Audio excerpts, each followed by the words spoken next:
안녕하세요. 안재홍 세무사입니다. 오늘은 증여세 관련 조세 심판 사례를 소개시켜 드리고자 합니다.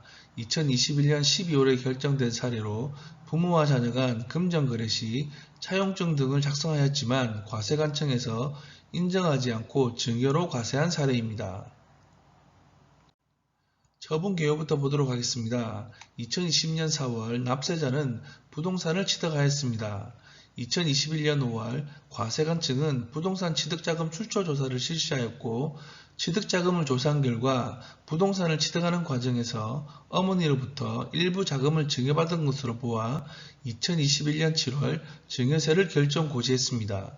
따라서 납세자는 이에 불복하여 2021년 9월 조세심판을 청구했습니다. 납세자와 과세관청의 주장을 보기 전에 관련 법 규정을 보도록 하겠습니다.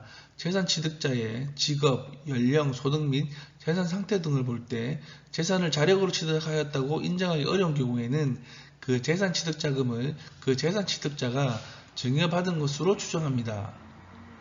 아래 1, 2상과 따라 입증된 금액의 합계액이 취득재산 금액의 가액에 미달한 경우를 말합니다.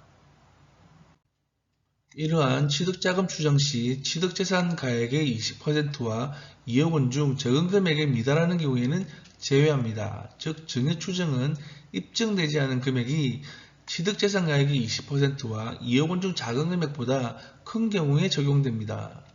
예를 한번 들어보겠습니다. 재산 취득 금액이 6억 원이고 입증 금액이 4.9억 원이면 미입증 금액은 1.1억 원입니다.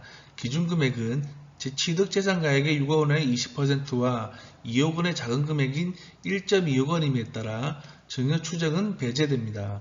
하지만 재산 취득 금액이 6억 원이고 입증 금액이 3억 원이면 미입증 금액은 3억 원임에 따라 기준 금액 이상임에 따라 증여재산가액은 3억 원으로 계산됩니다.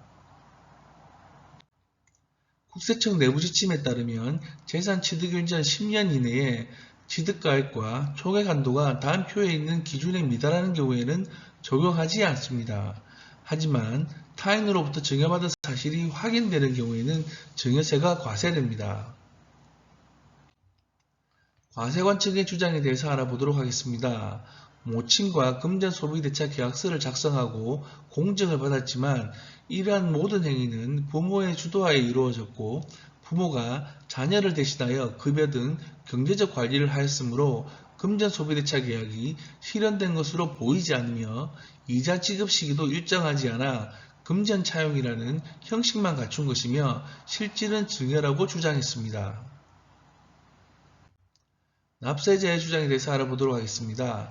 모친과 체결한 금전소비대차는 자유의사에 의한 사적 계약이며 과세관청은 당사자들이 선택한 법률관계를 존중하여야 하며 부동산 매입자금 조달 내역서, 이자 지급 내역, 원금 상환 내역, 금전소비대차 계약서, 문답서를 종합해보면 해당 자금은 차입금이 맞다고 주장했습니다. 조세심판원의 최종 심리 결과를 알아보도록 하겠습니다. 이자 지급일이 매달 말일이지만 실제 이자 지급 시기는 일정하지 않았고 자녀 대신 부모가 자녀의 예금 계좌를 관리하고 부모가 은행에 직접 방문하여 약정 이자를 출금한 것으로 나타나므로 부모와 자녀 간 작성한 금전거래 계약은 차용이라는 외관을 부정하기 위하여 작성되었을 가능성이 높아 과세관청이 증여세를 부과한 처분은 잘못이 없다고 보아 기각 판결을 했습니다. 부모와 자녀 간 다양한 이유로 금전거래가 발생할 수 있습니다. 하지만 과세관청은 이러한 금전거래가 차용인지 증여인지는 당사자 간 계약, 이자 지급 사실, 차입 및 상환 내역, 자금 출처 및 사용처 등 당해 자금 거래의 구체적인 사실을 종합하여 판단하겠다는 입장입니다. 따라서 부모와 자녀 간 금전거래 시에는 차용증 작성은 금전거래 전에 하시고 원금과 이자 상환은 반드시 금융거래를 통해 하시어 불이익이 없도록 하시기 바랍니다. 감사합니다.